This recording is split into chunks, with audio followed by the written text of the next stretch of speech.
So guys, check it out. I wanted to share my experience with you all on what I seen as my mother was passing away and as I was praying over her, trying to get her back up.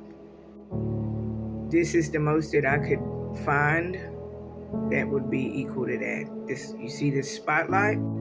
So in a minute or whatever, after, like right after she passed away, I was praying over her. I was praying in tongues. I didn't call my pastor. I didn't call friends saying she's not breathing. Start praying. And the last minute of the times that I was about to stop praying because or whatever, this is what I saw. Okay, this is what I saw. But let me tell you exactly what I saw. So I saw my mother standing in the middle. She was standing in the middle, right? And she was surrounded by angels. And I seen them carry her up into this spotlight, right?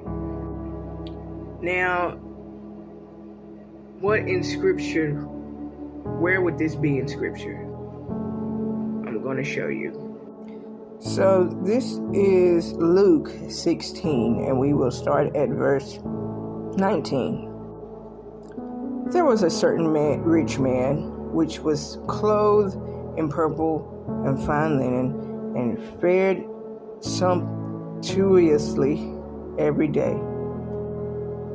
And there was a certain beggar named Lazarus, which was laid at his gate, full of sores, and desiring to be fed with the crumbs which fell from the rich man's table.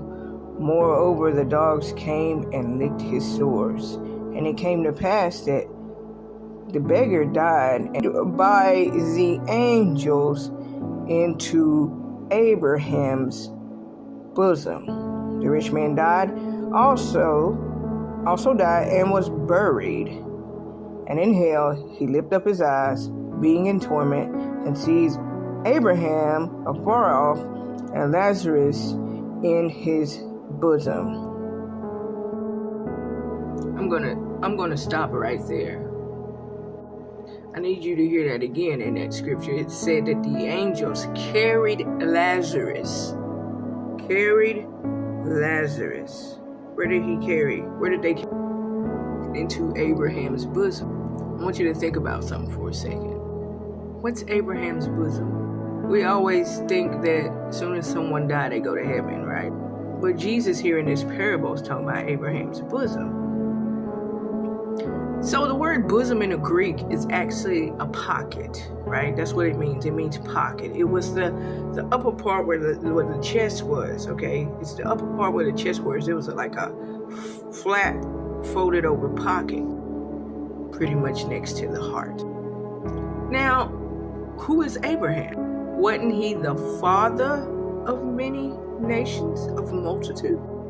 Sound like to me that when someone gets carried into Abraham's bosom, they get carried into the Father's heart. But what would that be? Well, hello, we still have final judgment to face.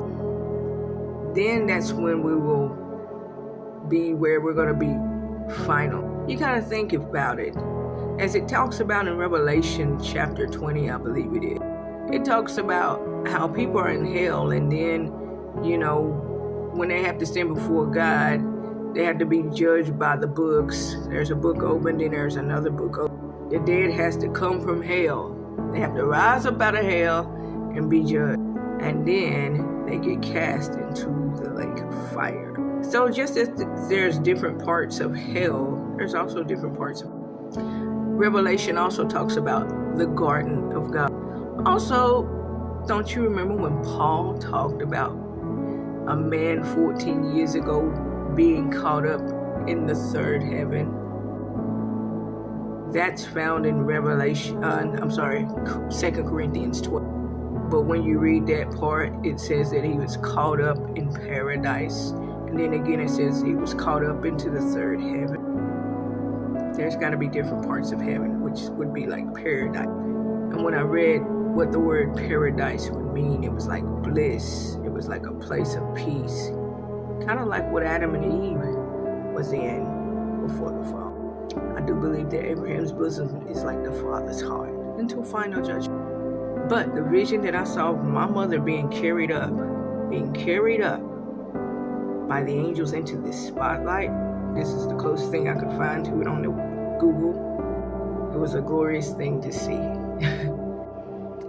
So if you ever wonder about like your loved ones that follow Christ, where do they actually go?